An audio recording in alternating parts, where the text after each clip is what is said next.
principal of Geyser Road Elementary School in Saratoga Springs. Welcome to my lab, and I'm here with my new friends, and we are talking about how to address bullying in our schools. Okay, well, thank you, Kristy. I can't tell you how appreciative we are to be here in your lab, and I like how you guys all use friends, and I'm famous for doing that, and I heard teachers saying, hey, my friends, talking to their students. So there's a good connection, a good feeling of comfort here.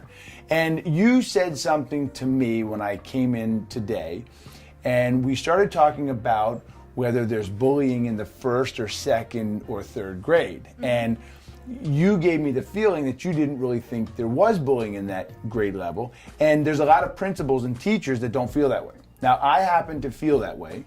And because I get calls from parents all the time that say, Tom, I need help with my daughter. And I say, okay, well, calm down. I say, what's wrong? She's getting bullied. Okay, what grade is she in? In first grade. And I say, okay, because I'm not here to tell parents that their kids aren't being bullied in first grade, but I know I have to say something. So I typically start out by saying, have you spoken to the other parents yet? Oh yeah, I tried to talk to that woman already. And I say, okay, perfect. So you know exactly where the behavior is coming from. And it usually turns a light bulb on in them, inside them. So you said something very similar to me. Give us that lesson from your lab. So I was talking about kindergarten students in particular who just come to us. Each of them is a different animal. You know, they all have different experiences. Some went to preschool, some didn't. They're learning everything from how to share to how to add numbers. And I'll get the same call, you know, so-and-so is bullying my child. And they've already made a decision that child is a bully. They've already labeled that child. And I really have a hard time labeling a 5-year-old what is a pretty awful word. You know, no one wants to be a bully. Sure. And so I always say to parents, I don't believe any child is inherently bad or chooses to act that way. We need to look at why they're acting that way, what's happening, and they need to learn. Our job is to teach them. And it's really important that the parent allows their child, the victim, to be part of that learning process. Because a lot of times they want to say, I just want that child to stay away from my son or my daughter. You know, they can't go near them. And that is so harmful in repairing and helping everyone to learn how we fix those problems in the young ages. Wow, boom. Amazing. Rick, what do you got? So, I think a lot of schools are teaching kids what bullying is. But they're really teaching them the right idea of what bullying is. My friend was over at my house one day, and he had his son with him who was a pre-K. And his dad told him to go do something. And the little kid looked at him and he said, quit bullying me.